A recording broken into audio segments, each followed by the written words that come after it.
Et oui, bonsoir tout le monde et bienvenue à Radio Tom. Je suis très content de vous retrouver, de pouvoir vous parler. Ça faisait environ une semaine ou deux, plutôt 2 semaines même, que je vous ai sorti l'entrevue avec Madame Dominique Anglade. Et puis je vous avais promis qu'il y allait avoir des choses d'ici la fin de l'année, assurément, que j'allais continuer malgré que je suis maintenant rendu à l'émission en mode Rapembi. J'en profite ce soir pour vous sortir un podcast pour vous parler d'une de mes passions. Si vous suivez la page Facebook de Radio Tom, ben vous savez de quoi je parle, vous l'avez sûrement vu passer sur votre filtre d'actualité. De toute manière, si vous avez vu la vidéo passer sur Facebook, c'est parce que vous avez vu la description. Donc j'imagine que vous savez qu'est-ce que vous allez écouter. Et oui, vous savez que la politique américaine, c'est une grande passion pour moi. Vous l'aviez découvert là, quand j'avais reçu M. Luc Laliberté, spécialiste de la politique américaine, ainsi que professeur au Cégep Garneau. Et puis, il y a eu plein d'autres choses. J'ai d'ailleurs fait une entrevue à l'émission Il est toujours 5 heures quelque part avec Pierre Yvelard et j'étais en compagnie de cet homme, Luc Laliberté. Alors, moi, la politique américaine, ça a toujours été une passion. Et comme vous le savez, ben, hier avait lieu le premier débat entre le président sortant des États-Unis, qui est le cher M. Donald Trump, qu'on connaît tous, avec qui depuis qui est au pouvoir depuis 47 mois, si on se fie à ce qu'il a dit hier. Et je peux vous dire que hier, ça a été toute une soirée en tant que telle. Il s'est passé beaucoup de choses. On a entendu, beaucoup de... Ça a été un gros débat. Puis, c'est ça, j'ai décidé que ce soir, j'allais vous présenter les deux candidats. Par la suite, je vais tomber sur le débat, comment ça s'est déroulé, et puis ainsi que mon analyse de tout ça. Donc, je vais prendre, c'est sûr que mon analyse, je suis pas un spécialiste de la politique américaine, là, je vais juste dire rapidement, là, je ferai pas je vais pas essayer de vous donner mon avis, là, je vais pas essayer de vous convaincre, par exemple, moi je pense que c'est Biden qui a gagné ou c'est Trump qui a gagné, non, aucunement. Je vais juste vous présenter les faits et dire, ouais, par exemple, M. Trump, je pense qu'il aurait pu faire mieux ça, M. Biden aurait pu mieux faire ça. Je vais commencer par vous présenter les deux candidats très rapidement parce que pour que vous sachiez quand même qui sont-ils. Joe Biden, peut-être que vous dites, il me semble que ce nom-là me dit quelque chose. Bien sûr, si vous avez suivi un peu la carrière de M. Barack Obama, qui était président des États-Unis de 2001 à 2009, il avait été élu fin 2008. Excusez-moi, c'était de 2009 à 2017, je viens de me mêler avec fils Bush. Donc, c'est ça. Donc, Joe Biden était le vice-président avec M. Barack Obama. M. Biden, ça a toujours été un grand homme de politique, un grand homme dans le sens qu'il a été sénateur fédéral pour le Delaware. Donc, il était sénateur pour l'État du Delaware aux États-Unis, qui est un État quand même assez démocrate, je peux vous dire, selon ce qu'on se fie aux statistiques. M. Biden, comme je viens tout juste de le dire, est dans le Parti démocrate, donc le parti qui s'oppose au Parti républicain de M. Trump. Depuis 73 quand même, de 73 à 2009, il a été avec eux. Donc, quand même, en plus d'être sénateur, il était vice-président. Il a occupé plein d'autres postes. Là. Je ne rentrerai pas en détail, mais comme je vous ai dit, 2001 à 2009, quand même il a été quand même de 2001 à 2009 à la tête de... À deux reprises, il a été à la tête de un comité sur les affaires étrangères du Sénat. Donc, c'est un homme qui a fait beaucoup de choses en politique. Ça fait 47 ans qu'il est là, d'ailleurs. Vous allez remarquer, là, je vais vous en parler tout à l'heure. Trump lui a d'ailleurs reproché que ça fait 47 ans et qu'il n'a pas fait grand-chose hier dans le débat. Donc, cet homme-là a quand même déjà été candidat au présidentiel. C'est pas la première fois qu'il se présente. Il s'est présenté en 1988.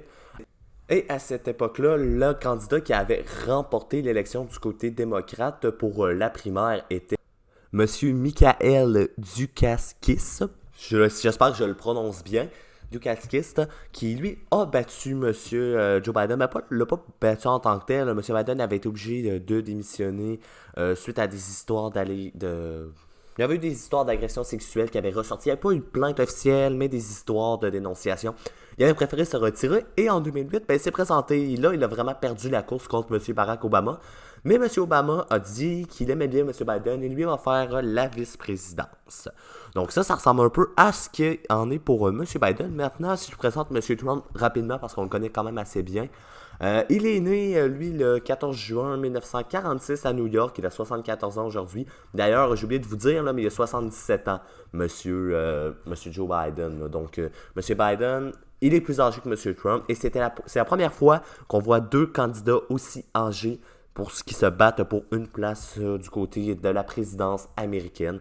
Alors, c'est quand même quelque chose d'historique qu'on est en train de vivre. Monsieur Trump a été un homme d'affaires, évidemment, tout le monde le sait, mais quelque chose que peut-être vous ne savez pas, même moi je ne savais pas avant de faire mes recherches. Il a été animateur de télévision de l'émission The Celebrity Apprentice, il a été de 2008 à 2015 et il a malheureusement, Ça dépend selon vous qu'est-ce qui est malheureusement, mais c'est sûr que c'est jamais plaisant de perdre son emploi. Mais en 2015, il a été licencié pour avoir tenu des propos racistes envers les gens hispaniques. Donc c'est sûr que c'est pas des propos acceptables, mais que voulez-vous? Et NBC, là, tout simplement congédié pour ça. Mais M. Trump s'est rapidement trouvé du boulot, on se le cachera pas.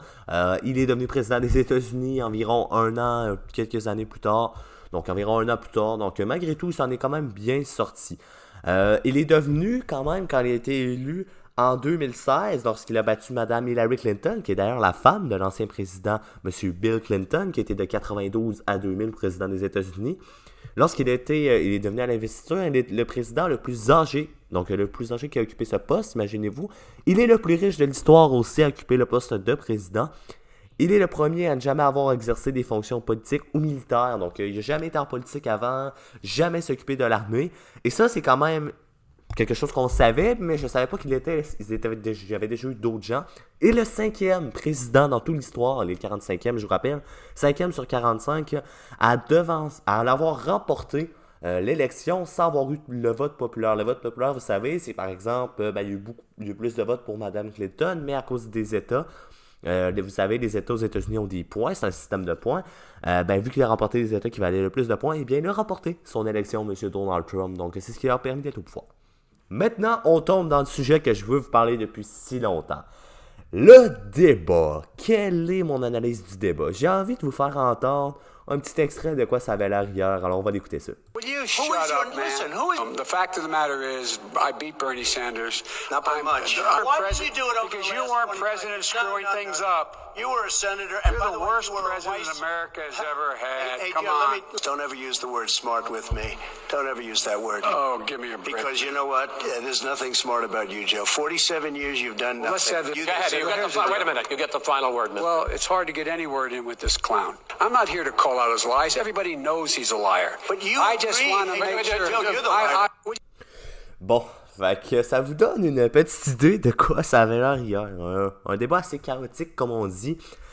Si vous avez été de ceux qui avaient été surpris du débat Macron-Le Pen en 2017, lorsque M. Macron était élu, pour ceux qui suivent un petit peu la politique en France, ça avait été très chaotique.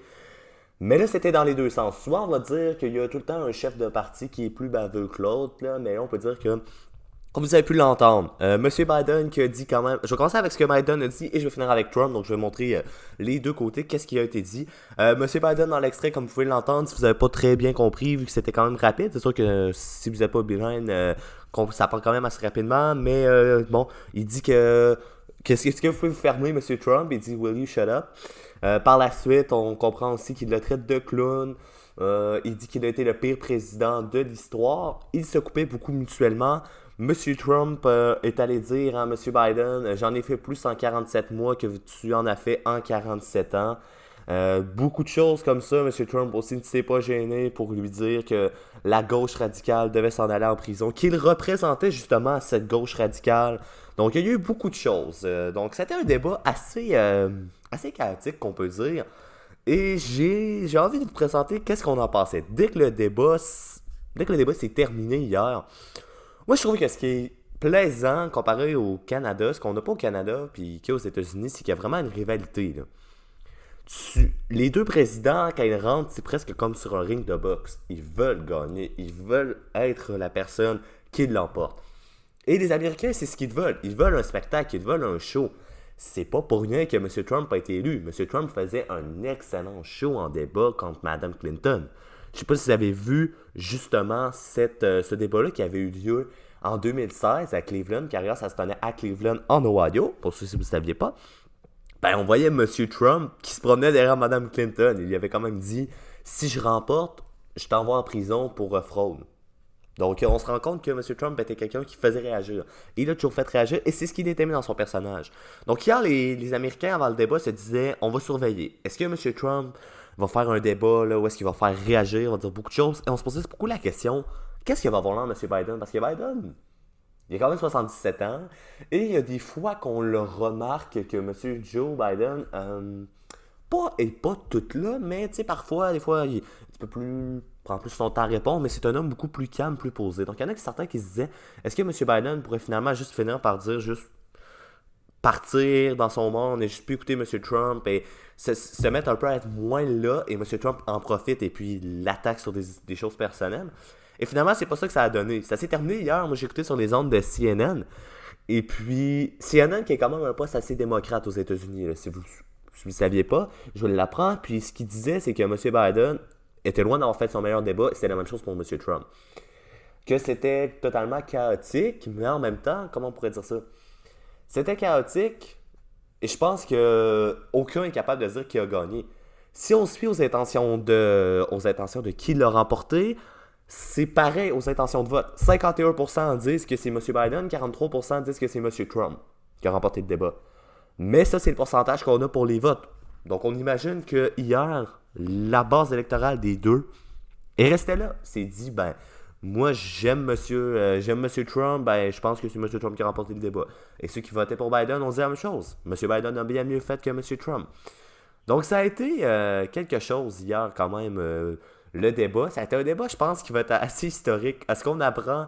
Oui, non seulement, déjà, en partant, il était historique parce qu'on avait les deux plus... je vais pas dire vieux, mais âgés. Les deux présidents les plus âgés des États-Unis. Là, je vais pas vous insulter si vous avez leur âge, ok?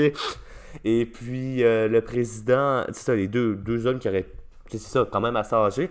Et comment est-ce que ça s'est retrouvé? Donc, quand même...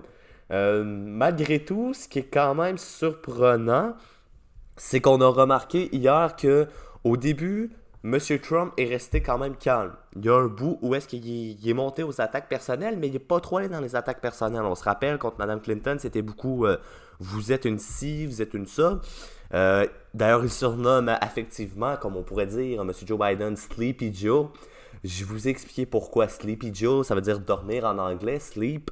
Donc, il trouve que M. Biden s'endort et qu'il est endormant, écouté en discours. Bon, ça, c'est votre avis. Moi, je vous donne pas mon avis. Là. Je veux pas vous influencer dans ça. De toute manière, ben, je veux dire, si vous m'écoutez du Canada, vous pouvez pas voter. Fait que ça n'aura aucune influence, mais c'est juste pour vous informer sur la politique américaine, pour vous en apprendre ce podcast-là, d'ailleurs.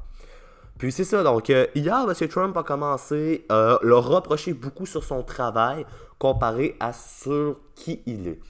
Donc peut-être que M. Trump était plus calme, mais du côté de M. Je pourrais dire que, personnellement, si je dois vous dire, est-ce qu'il y en a un que je pense qui a gagné, je serais pas capable de vous dire. Parce que j'ai pas envie de dire que M. Biden l'a remporté, parce que je pense que M. Biden, d'aller dire à Trump, « Shut up and you're a clown », c'est des choses qui se disent pas en débat. T'as beau pas aimer ton adversaire, mais de lui demander de se fermer, vous savez ce que veut dire « shut up », là, je vais pas rentrer.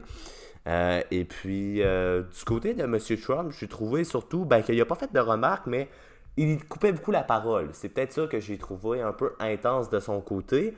Mais c'est ça, il coupait beaucoup la parole. Donc, c'est deux faits qui font en sorte que je suis incapable de vous dire, moi, personnellement, qui je ferais comme gagnant. Je pense que M. Trump a peut-être remonté ses votes dans ses débats parce que si on se fie à ce qu'il arrive, d'habitude, M. Trump a un peu le même style que la dernière fois, sauf qu'il a fait moins d'attaques personnelles. Au niveau de comment il présentait son programme, il bougeait beaucoup, était super, parlait à ses fans. Écoute, il appelait l'animateur par son prénom et Joe Biden par son prénom, il les tutoyait. Vous imaginez que il avait son style, vous le voyez. Là. M. Trump, là, même si c'est le président, il va pas dire vous, il va dire toi, puis il va l'appeler par son prénom. Là. Quand il rencontre Justin Trudeau, il va pas dire M. Trudeau, il va dire salut mon Justin, comment tu vas? Donc vous imaginez, c'est ça, qu'est-ce que ça donne parfois M. Trump, mais je pense que M. Trump, il a gardé quand même le même style, comme je vous dis, et ça a l'avantage, parce que M. Trump, je vous rappelle qu'il perdait beaucoup dans les sondages, hein, en 2016, il perdait. Il y avait une grosse avance là, pour Mme Clinton. 18 points quand même à quelques jours du vote. Et c'était fait même demander par son conseiller politique, M. Trump, retirez-vous, vous allez avoir l'air d'un fou. Et il a dit non, je reste dans la campagne. Et finalement, ça a fait ce que ça a fait. Là. Vous vous rendez compte, M. Trump est au pouvoir depuis 4 ans. Donc, ça a été tout un débat. C'est mon analyse. Je vous rappelle le sondage, d'ailleurs, là, les intentions de vote, le dernier intention de vote qui ont sorti. Là, ça, c'est sur CNN Politique. Si jamais vous voulez savoir de quoi ça a l'air pour l'instant par rapport à tout ce qui est au niveau des votes. Donc, c'est 51% pour M. Biden, qui se disent supporters de M. Biden. Et on en a quand même 51% pour M. Biden et 43% pour M. Trump. Donc, c'est ça, c'est une drôle d'élection. Ça va être à suivre. Qu'est-ce qui en arrive? Est-ce que les sondages vont changer? Il y a des chances. Mais bon, c'est à venir. Donc, sur ça, moi, je vais vous donner un autre rendez-vous. Je vous l'annonce en primeur si vous écoutez le débat. Parce qu'il y aura un autre débat le 15 octobre prochain en Floride, du côté de Miami. Et je vous ferai un podcast sûrement le lendemain ou le surlendemain, là, tout dépendant. Comment est-ce que j'ai mon temps, là, tout dépendant avec l'école. Là, ça donnait bien, j'avais le temps de vous le tourner. Donc, c'est pour ça que je vous le sors le lendemain. Par contre, c'est un jeudi, le prochain débat. Est-ce que vendredi, j'aurai le temps de tout tourner ça? Ça va dépendre, je vais voir. Mais restez actifs sur la page Facebook pour ne rien manquer, pour avoir une autre analyse de débat. Donc, un petit 15 minutes comme je viens tout juste de vous le faire. Sur ça, écoutez, vous pouvez continuer à me suivre à l'émission En mode rap MB sur les ondes de CKIA FM. J'y suis toujours. D'ailleurs, je continue mon poste là-bas, accompagné de Maddy. Donc, c'est ça, je vous rappelle que c'est super, si vous voulez m'écouter là. Je mets d'ailleurs les podcasts des émissions, si jamais vous les manquez, vous pouvez les retrouver sur ma chaîne YouTube Radio Tom. Donc, si jamais vous ne pouvez pas écouter CKIA parce que vous demeurez par exemple à Montréal, et vous dites, je veux retrouver l'émission, bien il y a YouTube Radio Tom. Et puis, vous pouvez écouter l'émission en mode rap MB. Donc, c'est ça. Sur ça, moi, je vous donne rendez-vous bientôt. Et puis, je vous souhaite de continuer à passer une belle automne. On est tombé dans la zone rouge, donc faites attention avec la COVID-19. Elle est de plus en plus présente dans nos villes, dans nos régions. Donc, sur ça, écoutez, bonne soirée tout le monde et bonne fin de campagne d'élection américaine. Salut!